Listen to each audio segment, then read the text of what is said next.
Okay, so we got a surprise Q&A, rare this year because of the Friday Shir. So Q&A away. Um, do you have a methodology for learning Shir? And if so, is it similar to Mishle where it's like pasuk by pasuk, or is it more like Tehillim style where it's like chunks? Okay, so no and no. So I tried unsuccessfully to break into Shirim. I usually try every couple of years and have not found a method. However, Rabbi Yaakov Trachtman and Rabbi Zimmer developed an approach based on the Rambam, and they worked on it for, I think, the better part of a year. And then Rabbi Trachtman gave a Sunday shir on it, and it was incredible. And then last year, he started a weekly or semi-weekly Shir Shirim series, which he has in the form of a Substack. So I would highly, it was like mind-blowingly incredible. I only listened to the first Sunday Shir and then the first of the other series. So I would highly recommend listening to that Sunday Shir. And then if you're interested in more, then listen to the Substack recordings. And then the other approach is, do you know who Rabbi Maruf is? Okay, Rabbi Maruf is affiliated with our yeshiva. He didn't actually learn here, but he got smicha here, and he learned from my Rabbi Sachs, who's from the yeshiva. And Rabbi Maruf had a series for Shir Shirim, which is also incredible. Rabbi Trachtman and Rabbi Zimmer focused on the Rambam's approach, that it was about Avas Hashem, and Rabbi Maruf focused on Chazal's approach, that it's about the relationship between Bnei Israel and Hashem. And the recordings there are available somewhere on his website, which if you remind me, then I'll try to track them down.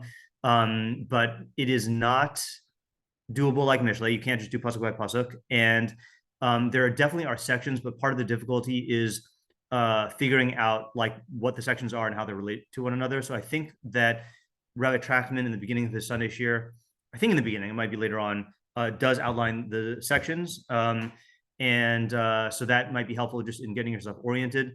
Also getting the plot line. There is a plot, but it's like not a straightforward story. So just reading the pshat and familiarizing yourself with the plot is also something that I would advise. And then the third approach that I'm aware of is the Ralbag writes an approach to Shir Shirim that is actually, do you know who Menachem Kalner is? So he's a Rambam scholar, and he's written a couple of really good English books.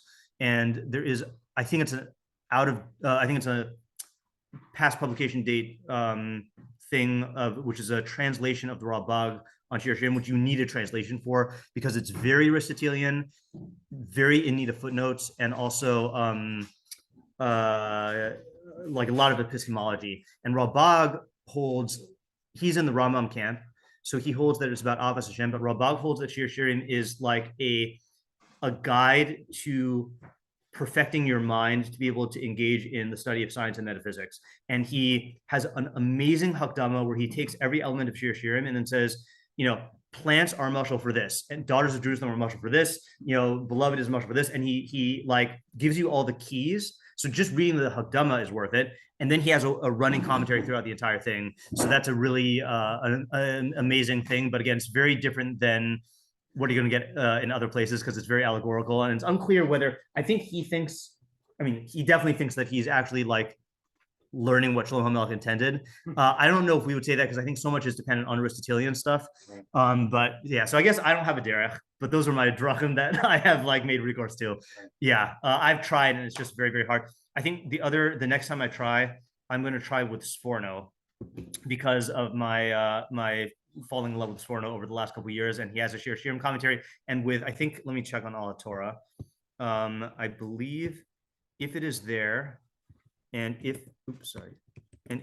Rabbi Moshe Kravitz, who's been my Sforno savior, let's see here, Sforno, if he has his footnotes, beautiful. Okay, so he has his extensive footnotes, which will elucidate everything. And Sforno is amazing. And let's see if there's an Elia Danola as well. No, there's not. Okay, but still, we got Sforno though. Yeah. So, yeah, amazing. Okay, so that's what I'm looking forward to. So that will be my fourth Derech. Yeah. Yeah. Good luck. Yeah. Actually, I have a question. Yeah. Do you know anything about? Yeah. About Yitzchak not being able to recognize Ra? I've heard things about that people have a drasha on Yitzchak was blind, right? Like, well, Yitzchak was definitely blind, but that I think there are approaches who say that also alludes to the fact that he had a certain blindness to Esau's wickedness or to like Yaakov's superiority, but I don't know sources offhand. But Okay. that's where I would look if I No, I've been looking. I was have you looked on that curious. pasuk? Well, I listened to Rebbe Shir yesterday, and he does use that Okay. Rashi, and the main question is like, clearly Rivka knew she had the nevuah, Yeah. but still, Yitzchak, Yitzchak. How? I guess the question is, how can it be clueless? I'll just say, how can he be so clueless and not recognize Esau? Right. Because he was clearly a Russia. I mean, Rivka knew that. Yeah. And I think at a certain point you don't need the nevuah to see that he's how much of a Russia he is. Okay, so just to what do you call it? Provide another perspective. Sure. So the shir that I gave Chazal villainize. See if that comes up. Yeah. So the Sunday shir I gave of called Why Midrashic Embellishment, Why did Chazal villainize the bad guys and vindicate the good guys? So you right. That on us. Yeah, I did. Yeah, you're right. I did test that on you. Yeah, right. So that would argue that there's Chazal's approach to Esav, in which he was like out there in the field murdering people and raping people, and then there's the vision of Esav you would get from the Psukim, which is that he is not evil, he's just not like the one who is deserving of the Bechorah. So I would say that to me lessens the question. Right. Still, the question, there's a bunch of issues about why didn't Yitzchak have an accurate knowledge of the difference? Why didn't Rivka communicate this to him? So I would say that mitigates the question a little bit. But I would also say that if you're already in Midrash world, I am in Midrash. Right. So I think the other place to look is Pachad Yitzchak. Not necessarily that pasuk, but there is this idea that Yitzchak was, I don't want to use the term PTSD because that would imply like a psychological disorder, but that there was a like excess impact of Midas Hadin awareness on him from undergoing that experience. And if you're in Midrash world also, then you have to reckon with like how old was he when this happened. But, and there's this whole idea of he's an Ola Tamima, there are chazals that try to explain how he was in some ways more pristine or more removed from the world than other people, and that might account for a blindness that wouldn't come from a like stam imperfection. It would come from the same way as have you heard Rabag's explanation for Moshe Rabbeinu's speech impediment? No, I think you said it once. Yeah, I think I probably said it once also, that basically he doesn't hold it as a physical thing. He holds that because Moshe Rabbeinu was so in the world of abstract metaphysics, he couldn't relate to the concepts of like Tov and Ra that the mundane average person used. So having a conversation with him would be because a Navi has to, like the Ram says about the Navi in I would love to see that Rabag. If you have time to share with me. Sure. Sure. Okay. The Rambam says in the requirements for Nevuah in Hilchos Yisodi Torah, chapter 7, that so after he goes through the main requirements, he also says Daito Tamid Panuya Lamala, his mind, the Navi's mind has to be constantly freed upwards, Kshura Tachas Akise, tied under the Kisei HaKavod, whatever that means, Lahavin Ba'osan Atzuros HaKadoshos HaToros. So there has to be this strong investment of energy and connection to Chachmas Hashem in order to get Nevuah, and Moshe had to be in that state all the time. So you ask him a question of about something mundane, he's not capable of breaking out of that and talking to the average person. And that's why they say that Aaron was mourned by the people more than Moshe Rabbeinu was, because Aaron could relate to people and Moshe Rabbeinu couldn't relate to people. Right. So I guess this Rebbe, I think Rebbe's along the lines of Rabag. It's interesting. I didn't know there was a Rabag. Well, again, it's Rabag on Moshe. I know. I think the idea is still good because I think the way he was putting it is through the events of the Akeda, he was totally removed from the Gashmis and totally in the witness. Right. And somehow, and like here's the dangerous part. I don't know if you can say he couldn't understand Ra. I don't think No. So you can't be a tzaddik if you don't understand Ra. Yeah, right. so I think he was able to comprehend the Ra, but I think I think maybe using the Ralbag, like he couldn't, interact with individuals who were Ra somehow. That's totally possible. Let me just see if I can find the Ralbag really quickly if it's on the first time that phrase is stated, and if not, then I'll try to send it to you later. No pressure, that's fine. Let's see. It might be here, or no, I thought it was here, but it might also be on the masveh, on the mask. I don't know. I'll have to look into it. But yeah, all right. So this was type this. I'm being good. I'm remembering to do this. So I don't have to ask everyone afterwards. Blindness. Yeah, Ezra. New question. Yeah. So, what would you say is the best way to go about teaching somebody who is unfamiliar with like art, derech, or thinking? Yeah. So now, are you asking in? I'd say like you have to distinguish between halacha and non-halacha. Even though it's the same derech, but I think the way you go about it is very different. Well, I guess my question was more about hashkafa, but yeah. I'm interested in both.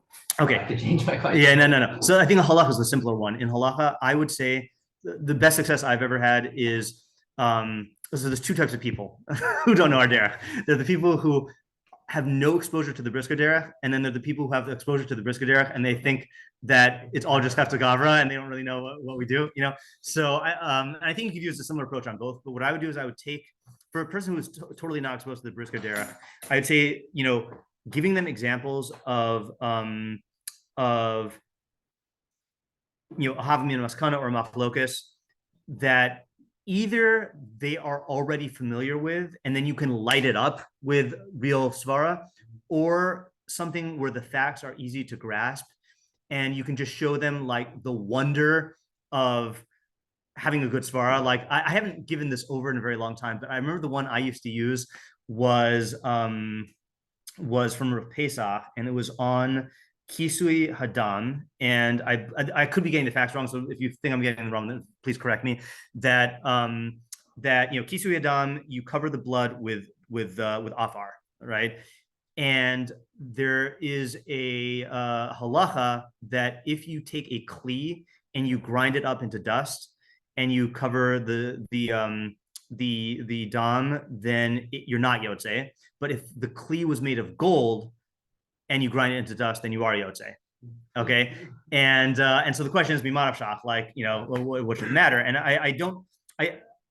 I think I used to present it with the actual like facts, and maybe there's a machlokas rishonim or something like that, or having maskana. But I remember it turned out that that the question was I don't even remember what the chakira was, but it's something to the effect of like, is afar a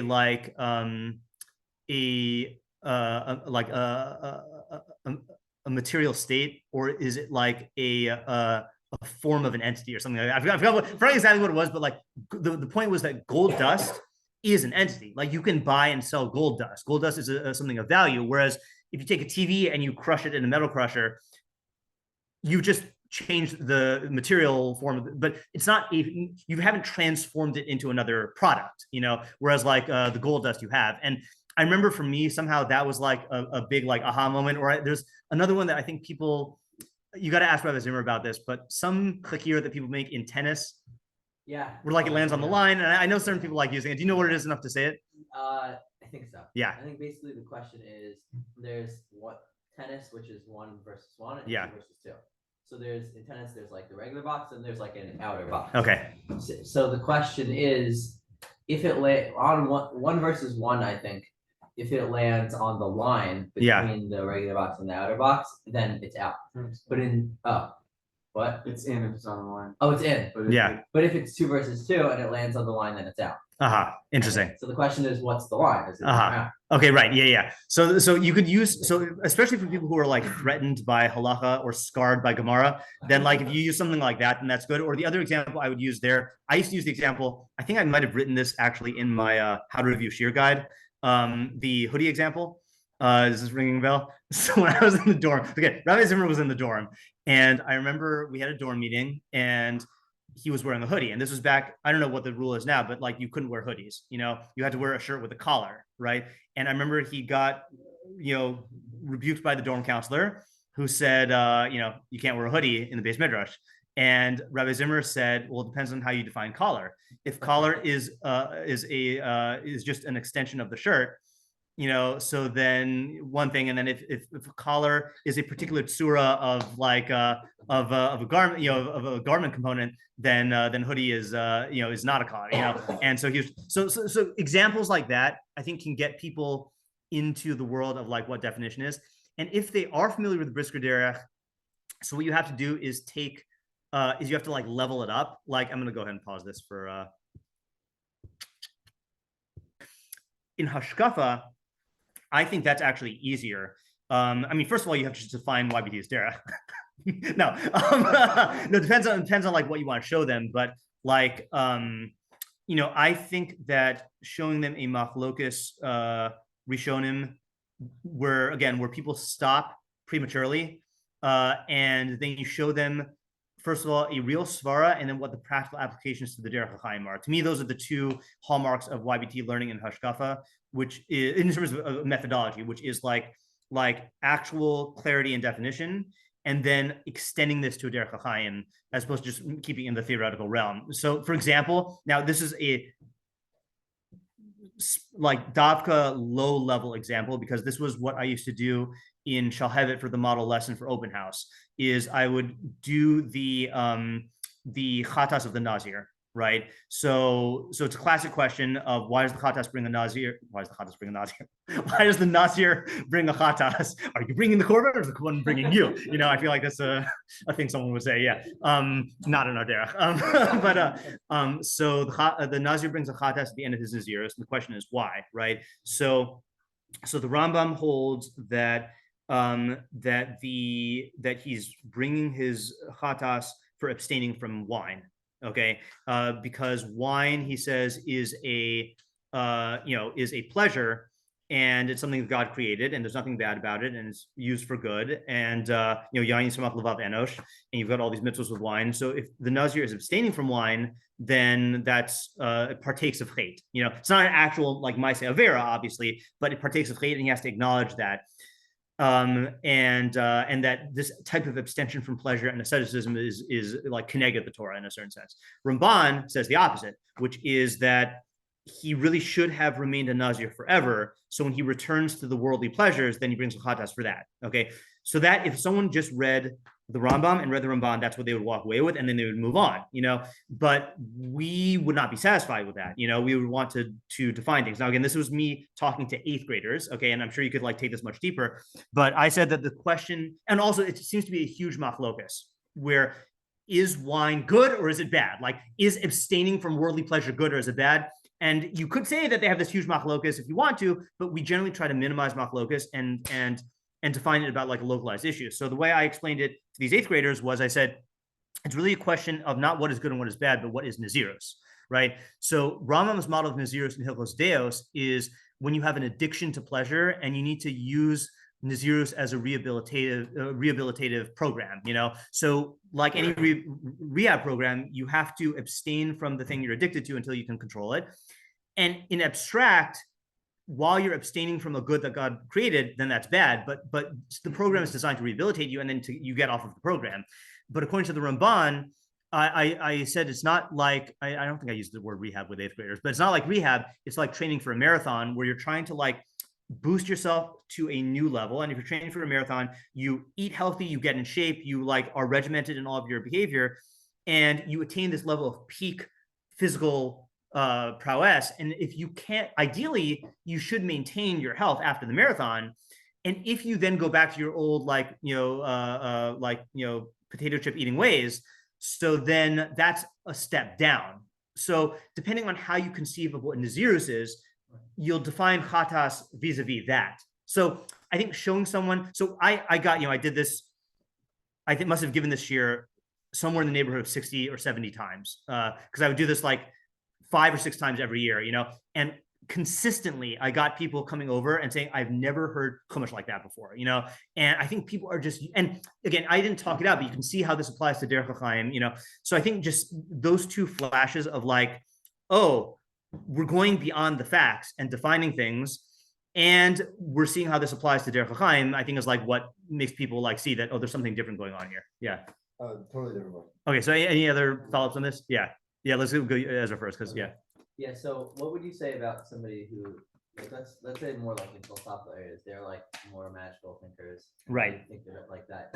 How would you like introduce them to more rational like thinking about Torah? Yeah, Or possible? I think finding examples that are not too threatening, you know, that like resonate with them. And if you can ground it in sources like that they respect, as opposed to just your own mind, then I think that's the key, you know. So so for example, like let's say someone you know, thinks that tefillah of a tzaddik ben tzaddik or a Russia ben tzaddik is you know, it's just a matter of like hereditary zechus, you know, and like you show them like an idea from a source, you know, that you can actually point to, and they can see how, like, because what it tends to be, and this is kind of the point I was making in my discussion group, like there's two problems with magical thinking. One is intrinsic, as that is false. But the second is it doesn't actually tend to lead to perfecting yourself, you know, to like actual benefit, you know? So I think if you can show someone, you know, like that there is a way to learn this that actually like is going to improve you in your mind and in your mitos or in society, then they see the value in it. Like the point is that you have to like show them the value of this.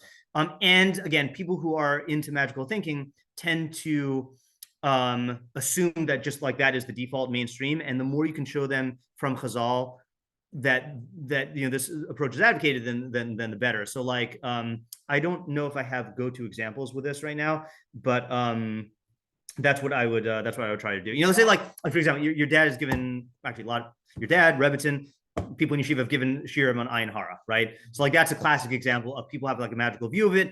But if you actually like go through the way Chazal talk about it, there are profound ideas in psychology there. And I think like finding stuff like that, and also not trying to force it on them, not trying to say that, oh, your way of thinking is wrong, but just showing there is this other way of looking at things with an Ayin Tova, you know, that like, you know, that is a value and has a basis in the Masorah. Yeah, you had to follow? Yeah, there's a question, I guess, about like approaching people who aren't exposed to in-depth learning at all. Yeah. Like say like high schoolers. Yeah. Who I'm not gonna say anything about Jewish day schools, but they just don't have so much exposure to like Ian learning at all. Yeah. How do you get them engaged and wanting to learn? So okay, I'm saying this based on my experience. Okay, is that I am a firm believer in the intrinsic desire for chachma that the Tzelem Elokim has, you know, and that kids are born naturally curious. All men by nature desire to know, blah blah blah, all that good stuff. And I think the problem is that they get it beaten out of them, or they get it boarded out of them, you know, by schooling, right? So by the time they get to high school, then like, you know, for many kids, it's just beneath the surface. So the whole paradigm is you have to tap into that. Okay, now there are kids who are high achievers who will have incentives based on grades, based on attention from the teacher, based on wanting to like look smart or whatever. Those are the easy kids, right? That you just get them into thinking, you get them to like come up with questions and stuff. And you know, and like I think they'll be like more task oriented and success oriented, and that's easy. Fine. Then you have the kids who are rebellious and anti. Those kids are also easy because all you have to do is push their buttons, you know, or harness their buttons. You know, like you either say stuff to get them angry, you know, or like riled up, you know, or you shock them into like, you know, realize like, oh, this guy is teaching me like things like I do, like, you know, sort of a thing of like the you know, you know, I know I didn't come up with this line. I know other people have this line, but I came up with it originally for myself, and then I found other people saying it, which was in my first year of teaching. Then like there was this kid who ended up being like a Talmud Muvhak of mine, but he like was very anti-religious based on like bad religious experience. And I remember he was shocked by me saying that the God that he doesn't believe in, I don't believe in either. And that kind of like had like an in, you know. And there are other ways to do this as well, of like getting people to realize there's, you know, YBT used to be big into this, and it had its perks and its detriments, which is like a certain countercultural approach, in hashkafa, in halacha, and stuff like that. So there's costs, but like if you can tap into that and get them to realize like, oh, this person is coming from a different approach, that could open their mind. There's also everything that I was saying to Ezra. I think people naturally are attracted to things with values. This is why like Mishle is so successful, because I don't care if you are, a bad student academically or you're anti-religious. If I give you an idea about like how to, like avoid consequences or like, how to be successful in some area, you're going to use it. And because you're using Chachma, it'll enhance your life. The hard kids are the kids who are so traumatized by Jewish education and so jaded that they are tuned out, So those are the kids that I feel like you need to see what is the inroad, and, find everyone has because Torah relates to everything, there are some ways to get there for everything. So again, it could be the button pushing technique. It could just be finding an interest of theirs and then harnessing it, So like, an old example and a recent example that I remember, I had a kid in my second year of teaching in Hafter who was very, I wouldn't say turned off in the positive sense, just apathetic to all things Judaism, and he really was I don't know what the proper term is, Nipponophile, Japanophile, like he just loved everything Japanese, and like he loved anime, and he like was teaching himself Japanese and stuff like that. And I got permission from the principal to do a one-on-one learning session with him. So what I did was I took a pasuk in Mishle, and I ran it through Google Translate and translated it into Japanese, and had the kid, I said like, can you translate this? And he was like, translate it, and like going through like all the like the nuances and ambiguity about like this. And I said that this is like, I just said this is a proverb, and he translated it. And then once he had the translation, I started asking what it meant, and then like, then it ended up being, good ideas. And I said, by the way, this is a pasuk in Mishle. And we got in through that, or another case I had, I used to be hired to like teach, Apicor's kids from a certain local high school. And so the technique I would start off with is I would say, imagine you're writing, so, there's always like a certain like, hesitance of like their parent hired a rabbi to like teach them. So like what's going to, so I would say, okay, there's a game that I play sometimes, usually when I'm trying to fall asleep, of imagine you're writing a book and the book says things I know for sure. Okay, and you can only write stuff in that book. Then what would you write, and what order would you write it in? And this tends, I wouldn't like Davka engineer the discussion, but I could usually guide it in a way where we would end up defining what truth is, what reality is, what good and bad are, and what ideas are. And like it would be so fundamental and basic, and that they would just be like kind of like dazzled with like, I've never learned Torah this way before, and so those are the two approaches. One is approaching it like from the I don't know which one's bottom up and top down, but like through their unique interests. The other is like approaching it from such broad like universal categories that you're tapping into like some universal thing, So those are like some strategies. I mean, I could talk about this for hours because it's like, this is what I do for a living, but we could talk about it later. I think we're eating dinner at the Zimmer, so we can talk about it there. Yeah. Okay, Totally different question. Yeah. Okay, I don't know if you saw it. There's been a picture going around of some Israeli soldiers who are leaning from the Torah, and apparently they don't have a yad, so they're using a knife. Knife, yeah, I saw that. Yeah. That's awesome. You see the discourse surrounding it? No, but I imagined what it was. I imagine that some people are like, "Oh, this is awesome," and some people are like, "You see, Israelis are barbarians," or something like that. It was a little more sophisticated. We're saying like, quoting the Midrash is all somewhere that like, you can't. The reason why you can't use cutting typical for the base mikdash. Yeah, that shortens life and alter length. Oh, interesting. So use that to say maybe you shouldn't use a knife for a Torah, and other people are saying, well, Torah has a more nuanced attitude towards killing, right? Like Amalek and whatever. So I'm just wondering where would you? Right. I mean, the first place you have to look is halacha. I don't even know. I don't think there's a problem. It's more like, okay, no, but I'm saying this for a specific reason, which is, do we have a copy of the Rav Speaks here? Okay, fine. All right, so I assume from the shrug, no. I don't have a copy of this quote here, but the Rav in the book the Rav speaks, where David Holzer. Okay, so you should know about this book. The Rabbi David Holzer was the Rav's chauffeur for a period of time, and he asked permission to record the conversations, and then he published them in a book. So it's like it's a double-edged sword because it's the Rav being candid, and saying stuff that he wouldn't necessarily publish or teach publicly. So you have to take it with a grain of salt, but it's also more authentic. So take this with a grain of salt or whatever. The Rav said, because we don't have a derech in Agadata, in like learning Agada and non-halakhic topics. I mean, we have a derech, but no, if you're saying like there's no like, there's no like set derech or whatever. So he said, it's always somewhat speculative, but if you can show that halacha recognizes the distinction, then you have a basis for Agadata. And if you notice the Rav style of drush, he very frequently grounds his Agadic statements and his hashkafa stuff in halachic distinctions.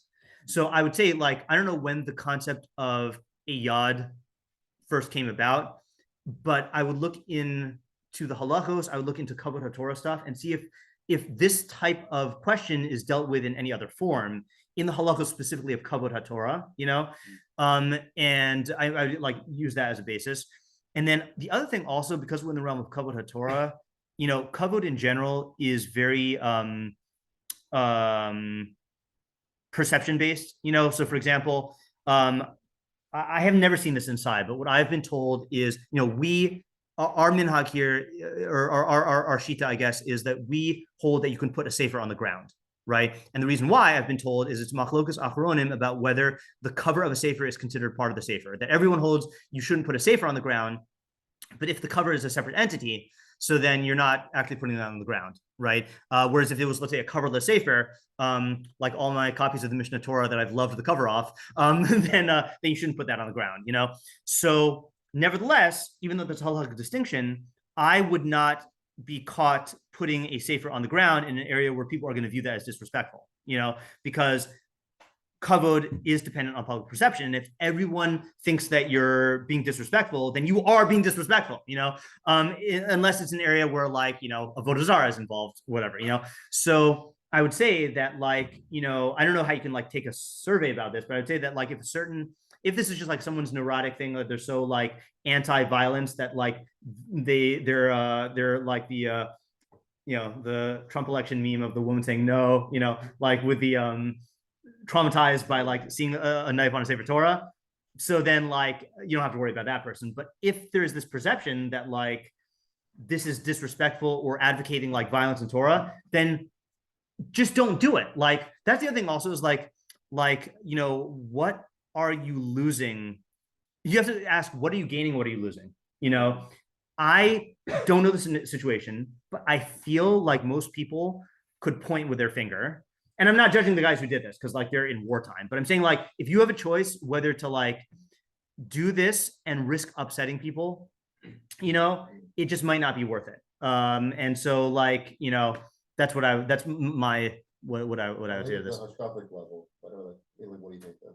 Hashkafic level? The argument that people say, like I said, people bring up that you can't cut the altar with a sword because swords shorten lives. Right. So you know what I'd say? And people use that. Right. I'd say there's a lot of knives going on in the base of Mikdash because we cut animals' necks. Right. Okay. So like this is also why like you need to see if it's grounded in halacha.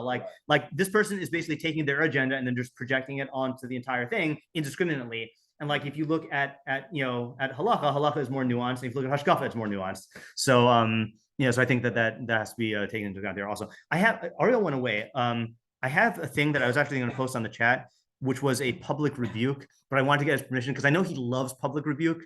And this is also something that I want to say in general, but I'll wait till he comes back. Yeah, Isaac, it just reminded me of this. Yeah. Yeah. This is not necessarily well formulated. Yeah. So I think I typically feel like there is one right thing that I should be doing with my time. Like, yeah, okay. And I guess I wanted to get your thoughts on how accurate or inaccurate that is. Yeah. Like let's say like let's just say this morning, I could have come to QA Yeah. or not. Yeah.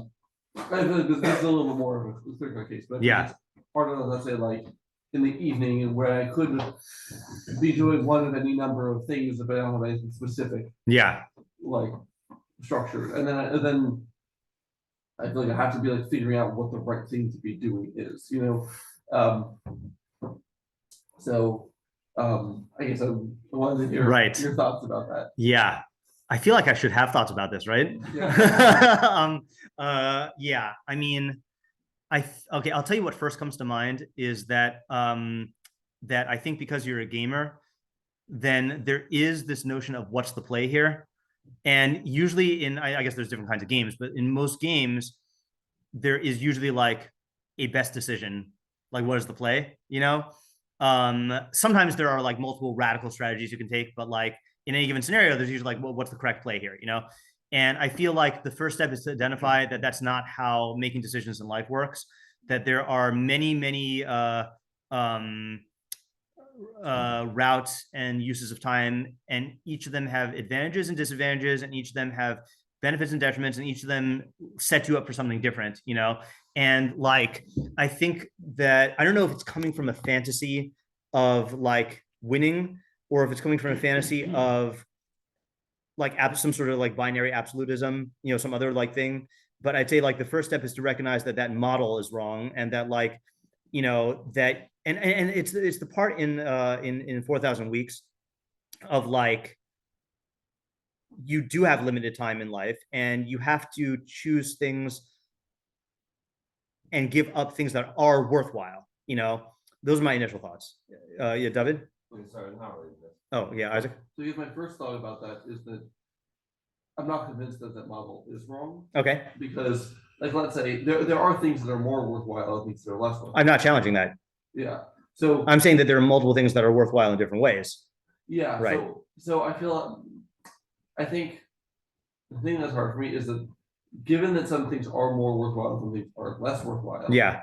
That I feel like if I knew all of the factors of everything, Yeah. then I could. If you were God, just say if you were God. Yes. Yeah. Yeah.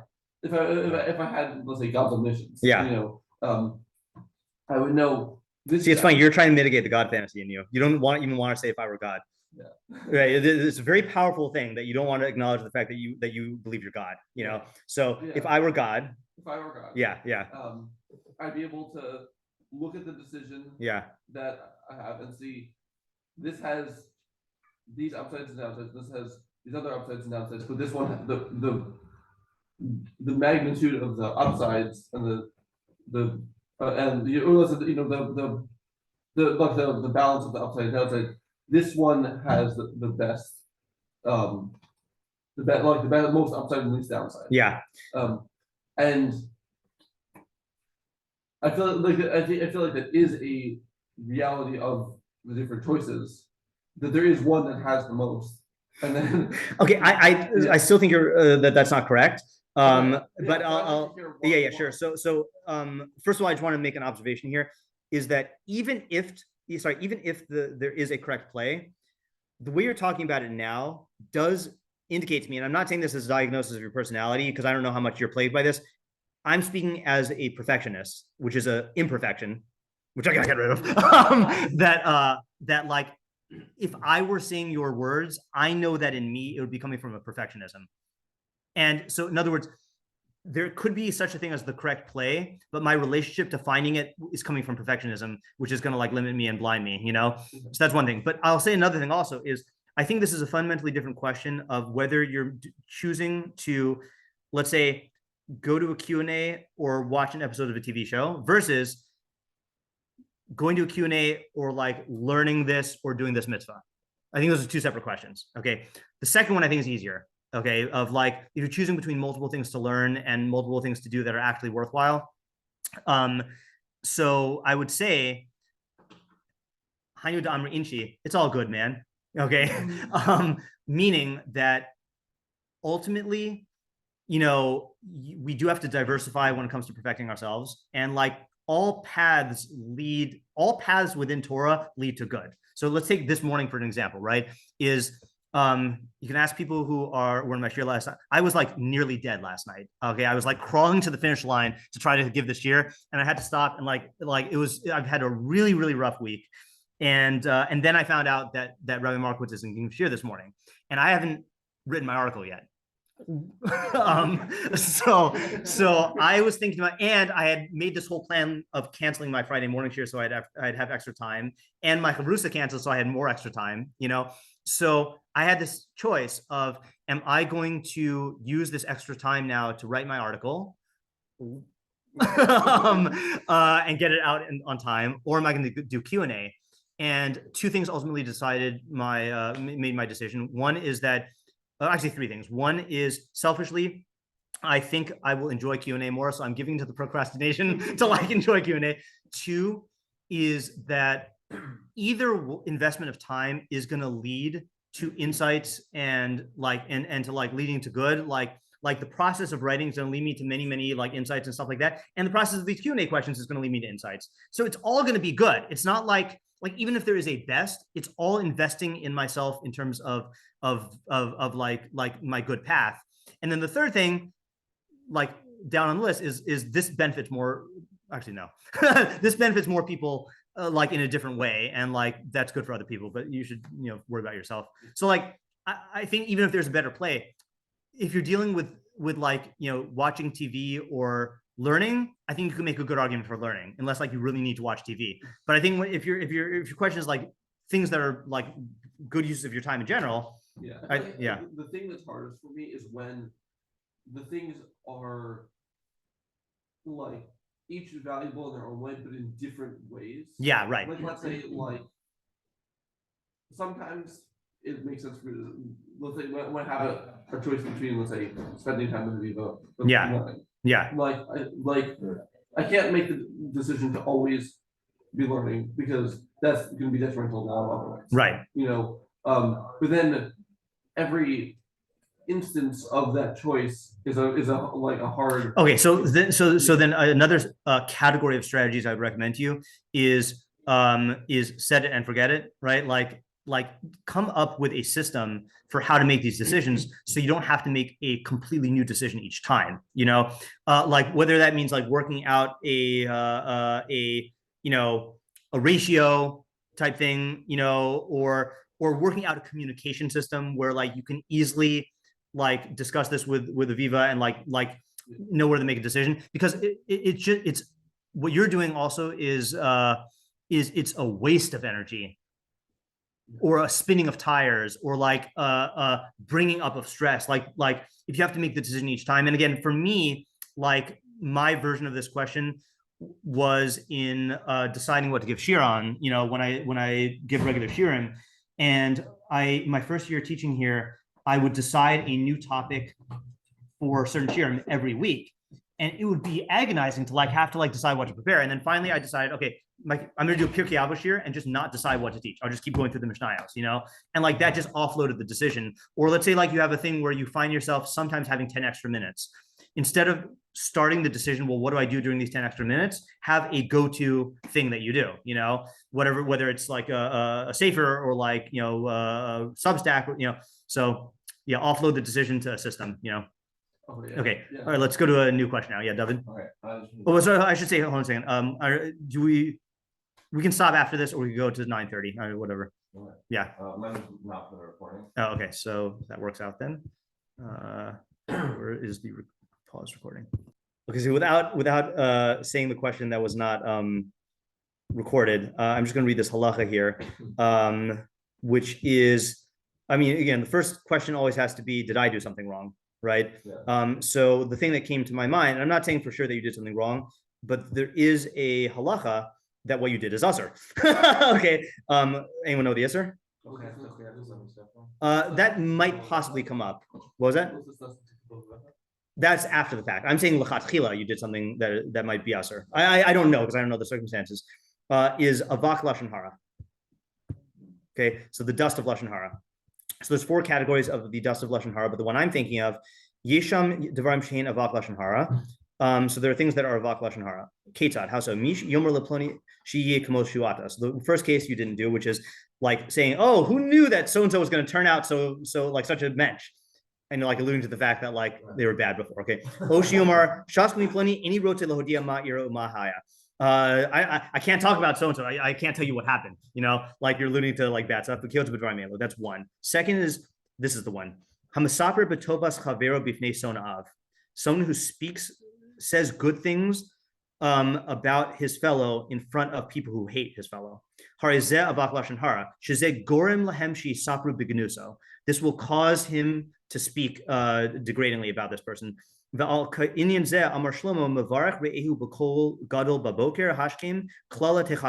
what Shlomo Melech said in Mishlei: one who blesses his fellow in a loud voice in the morning, early in the morning, it will be considered a curse for him. Because from his good, he'll come out to his bad. So what I'm saying here, and I'm going to now stop the recording. Okay, so this is regarding two off the record questions, the previous one and then a new one. This is, as far as I can tell, this is my interpretation. I don't think anyone says this, although I got inspired by the Metzudas David, even though he didn't say this directly. In Koheles chapter 1, there are 4 psukim after the thesis. Dor holech v'dor ba v'aretz olam omades. So a generation comes and a generation goes, but the earth remains forever. The sun rises and the sun sets, and to its place it yearns to go, to shine there again. The wind goes to the south, and then it turns back to the north. Round and round the wind goes, and on its round the wind goes. The wind returns. And then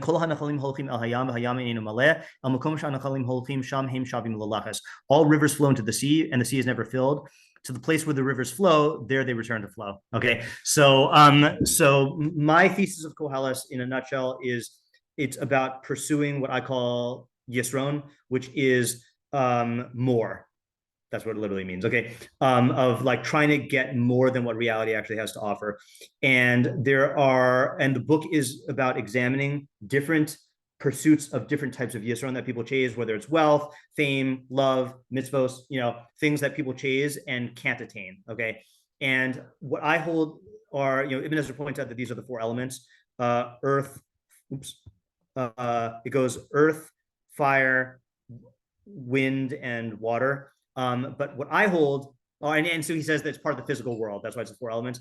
I hold that these are metaphorical or allegorical depictions of 4 reasons why your quest for this unattainable goal is destined to actually fail. Okay, first reason is death. You're going to die.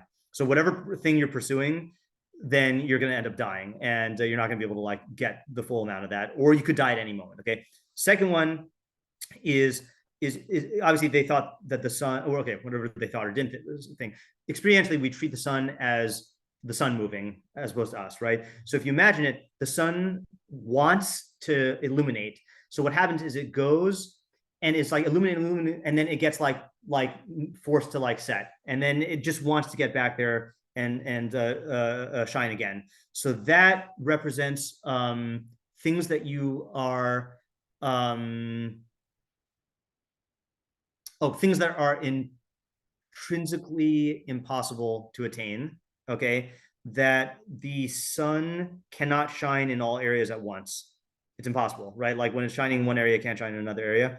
The wind rushing to fill a vacuum, the wind blowing has to do with air pressure and stuff like that. I don't know how much they understood about wind back then, but this is my analogy here, is that I once saw a video of a little kid trying to pick up ice and put it in a bucket. So the kid would pick up ice and lean over to pick up more ice. And I'm getting this mixed up with a different thing. You know what? I'm botching this idea. I haven't taught this in a very long time. Hold on. If I can't remember it in a second, then I'll jump ship. Hold on a second.